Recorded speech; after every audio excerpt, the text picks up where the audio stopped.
Magandang gabi po, mga ka-BK. Welcome po sa Barangay Kapre. Ako po ulit, si Boy Kapre. At tutunghayan po natin ulit ang isang kwentong halaw sa tunay na pangyayari. Simulan natin. Magandang araw po sa ating lahat. Ako po si Christopher, o mas kilala sa palayaw na tupi. Nasa high school pa lamang ako nun. Mga nasa 15 anyos pa lamang siguro ako. Nung panahon niyon, buntis ang aking pinsan na si Ate Garda. Ang asawa ni Ate Garda ay isang pulis. At dahil madalas na nasa trabaho si Kuya Greg, ako ang ginawang kasakasama ni Ate Garda. Kasama yung iba ko pang pinsan at yung kapatid ni Ate Garda. Kami yung nagiging kasama ni Ate Garda sa bahay nila kapag wala si Kuya Greg. Kami po ay nakatira sa isang baryo dito sa probinsya ng Capiz. Medyo liblib yung nakuhang bahay nila Kuya Greg. At dito po sa aming lugar ay maraming kwento, lalo na patungkol sa mga hindi pangkaraniwan, sa mga kababalaghan, mga masasamang elemento, mambabarang, lalo na sa mga aswang. Iyon ang madalas ikuwento sa amin ng lola namin noong bata pa kami, lalo na kapag nagkakasama kaming magpipinsan. Siguro, nais niya lang kaming takutin.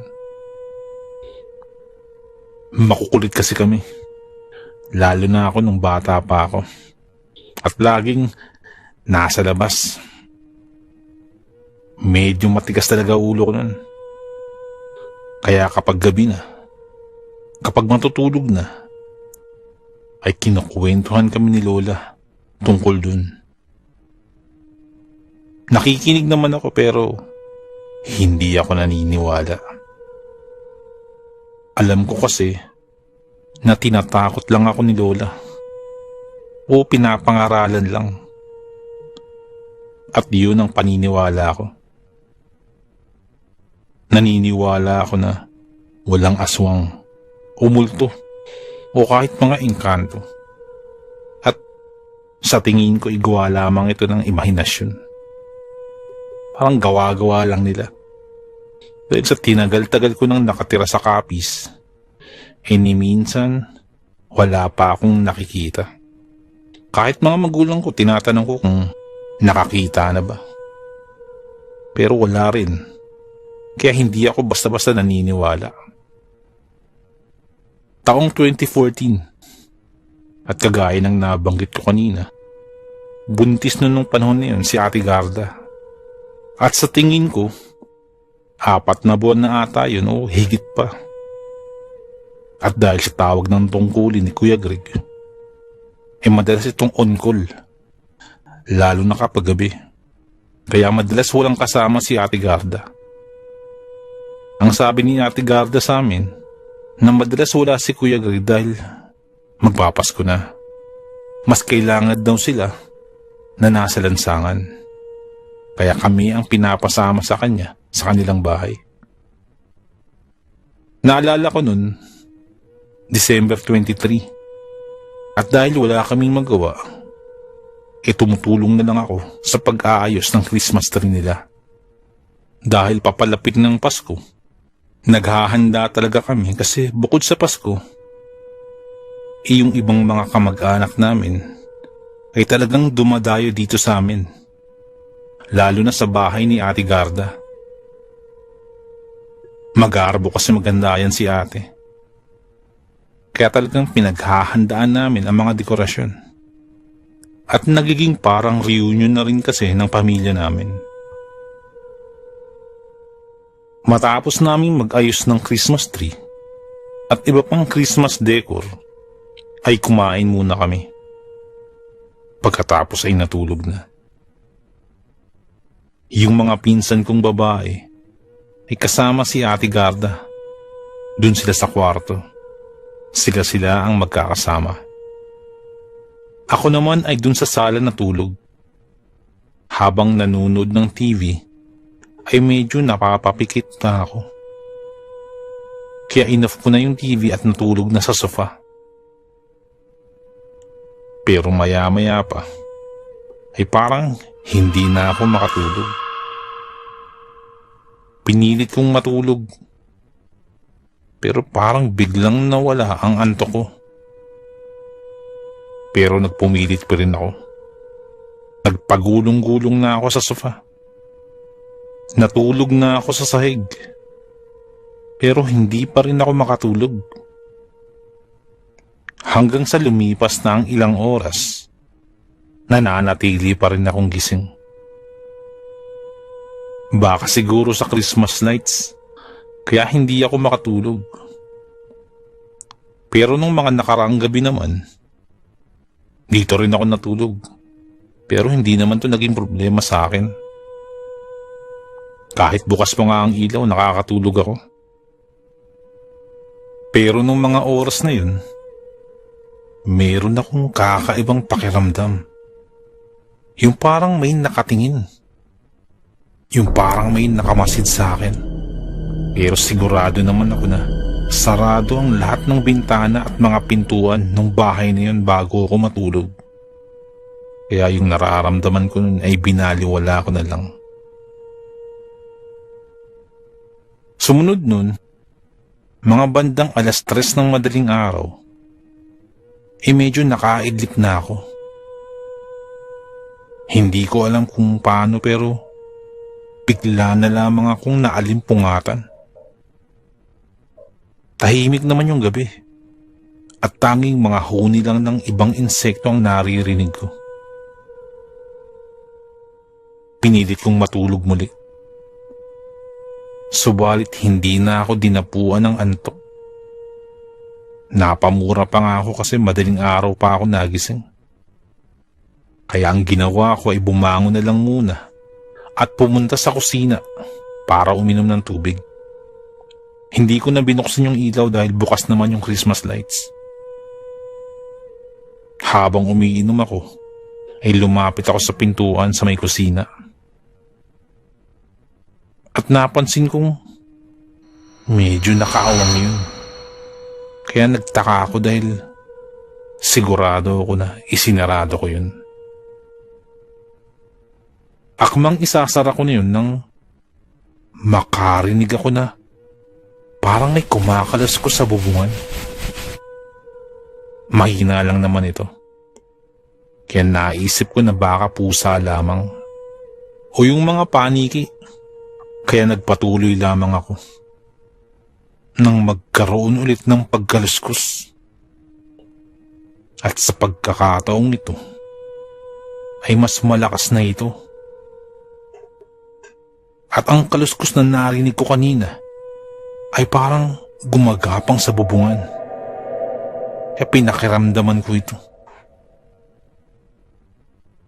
Patuloy pa din ang pagkaluskos na parang papalapit patungo sa kwarto nila Ate Garda.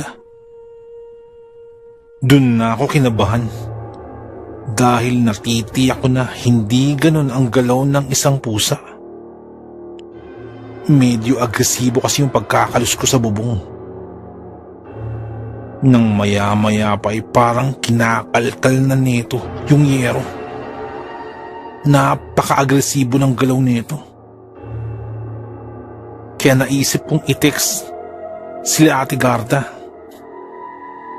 Pero naiwan ko pala yung cellphone ko sa sofa. Kaya agad kong inilapag yung hawak kong baso at babalik na ako sa sala. Ngunit nahagip ng aking paningin ang kutsilyo na malapit sa lagayan ng mga baso. Kinuha ko ito at kaagad papunta sa kwarto nila Ate Garda upang gisingin sila. Tinakbo ko na yun. At Pagkadating dun ay kagad kong pinihit yung doorknob. Pagkapihit ko ay tila may pumipigil sa kabila nito. Ilang beses ko itong tinangkang pihitin. Kaya napakatok na ako sa pintuan ng kwarto. At biglang bumukas naman yung pinto. Pagkabukas ay napasigaw ang mga pinsan ko. At nakasampal pa ako ni Leia, yung kapatid ni Ate Garda.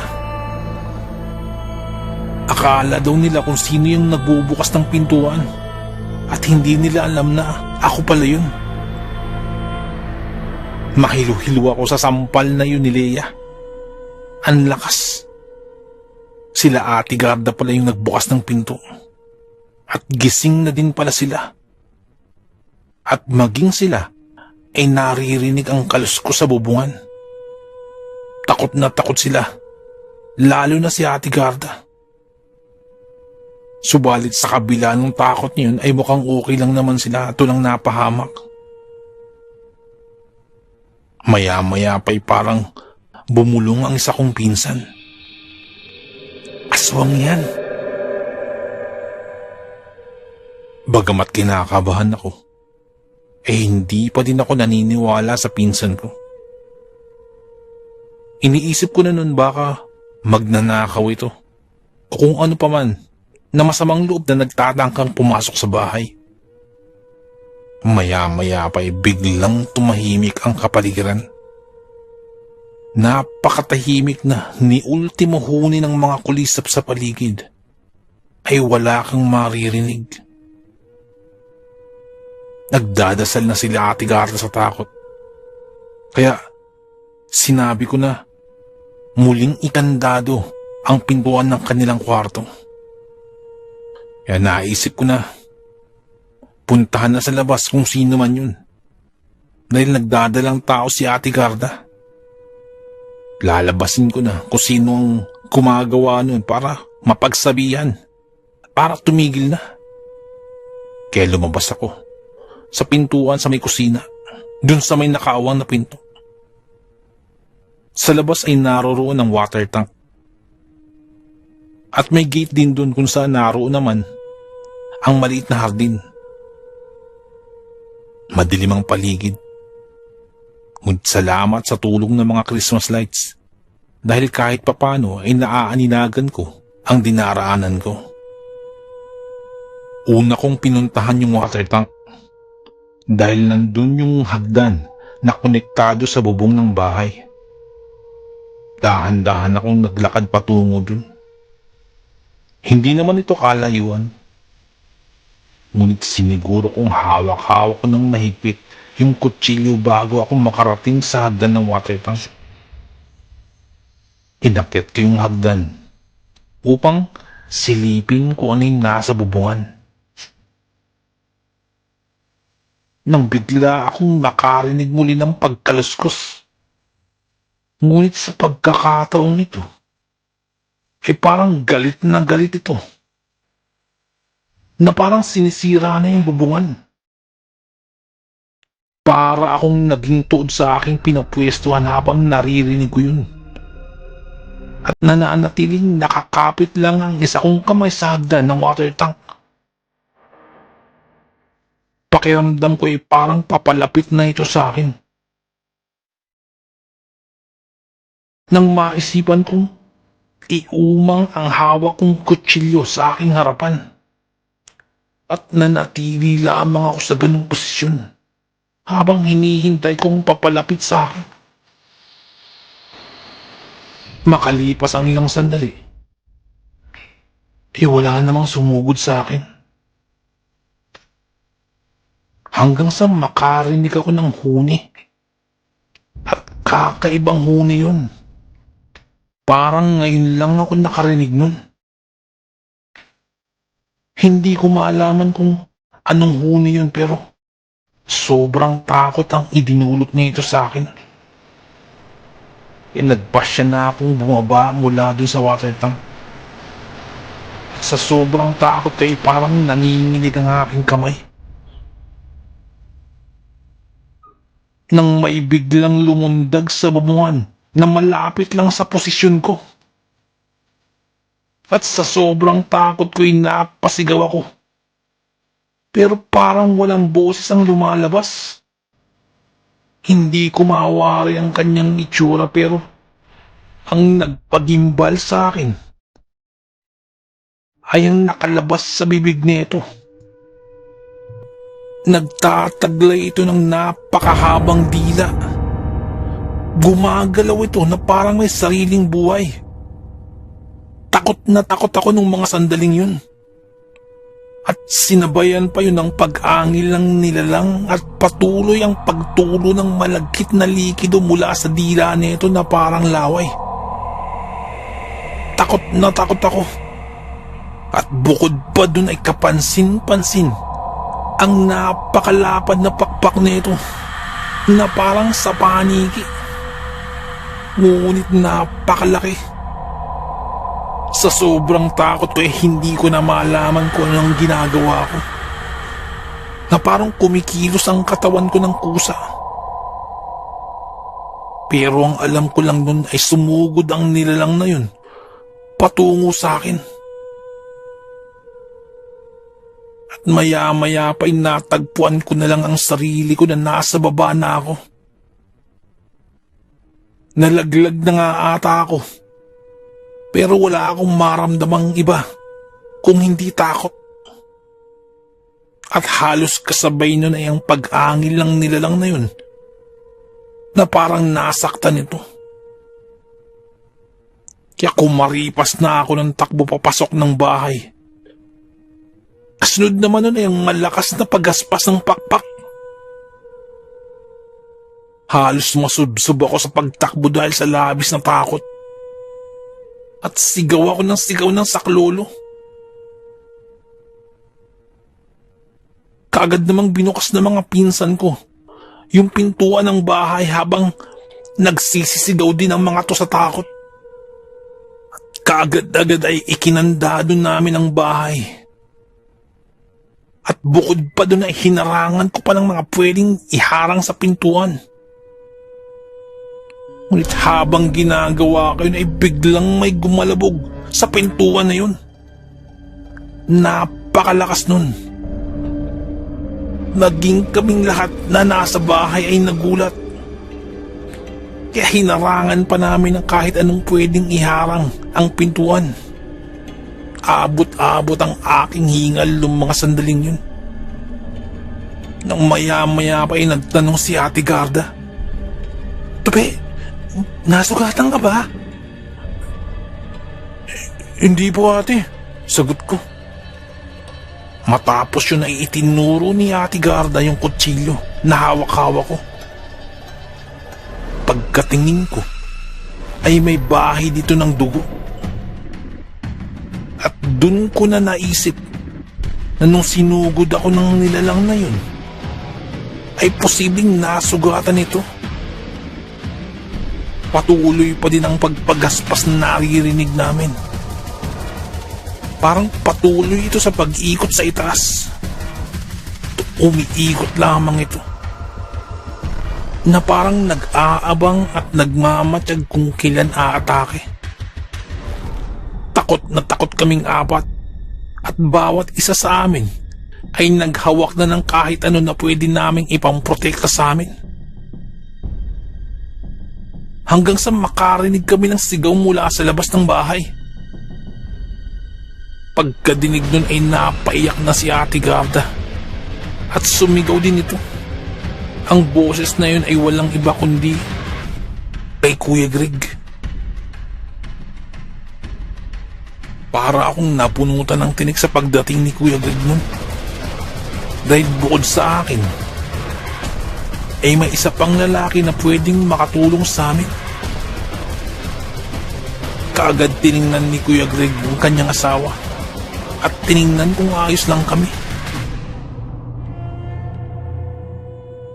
Halos mabulol-bulol pa ako sa pagturo sa water tank. Halos hindi ako maintindihan ni Kuya Greg. At para akong baliw na turo lang ng turo sa water tank. Dahil hindi ko matapos-tapos ang aking sinasabi. Nang masiguro ni Kuya Greg na okay lang kami ay maya-maya pa inilabas na nito ang kanyang baril at kaagad tinungo ang water tank. Galit na galit si Kuya Greg at panay mura na lang ang aking narinig.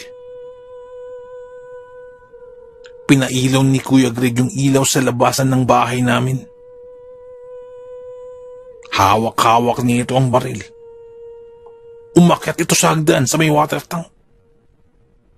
Pagkatapos ay sumigaw ito. Kilala kita! Huwag mong aswangin yung anak ko at asawa ko! Pupuntahan kita sa inyo! Sigaw ni Kuya Greg. Nang maya-maya pa may kumaluskos muli sa bubungan at nagsigawan na naman kami sa loob ng bahay. Kasunod nun ay nagpaputok na ng baril si Kuya Greg.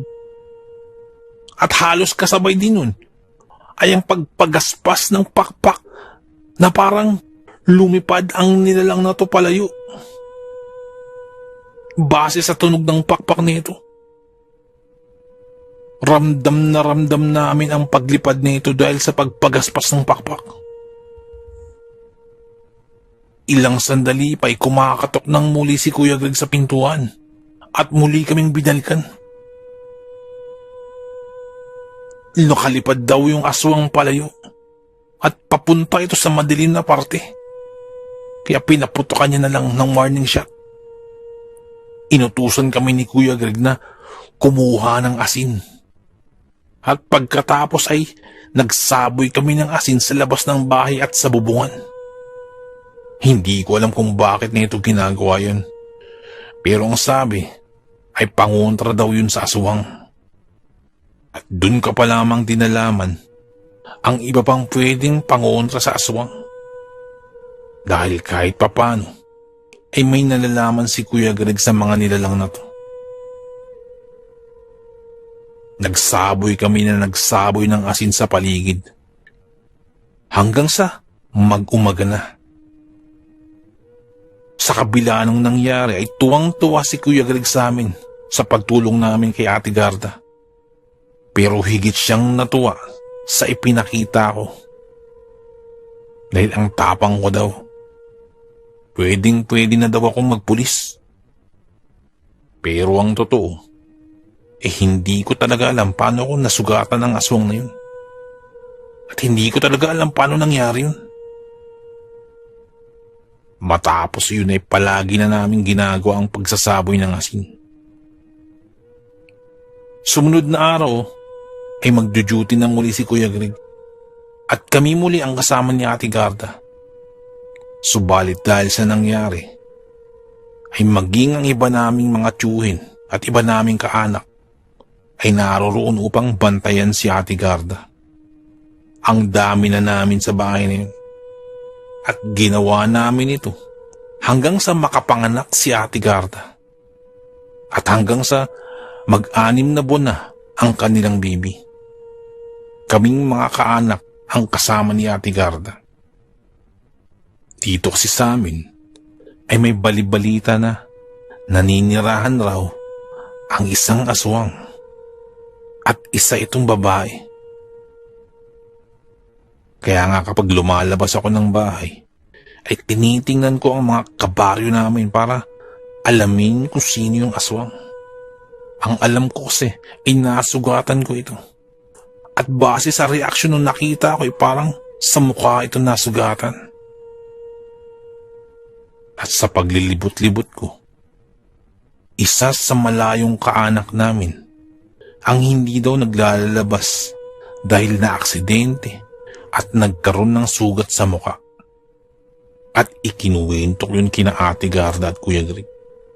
At maging sila ay gulat na maaring ang isa naming kaanak ay aswang.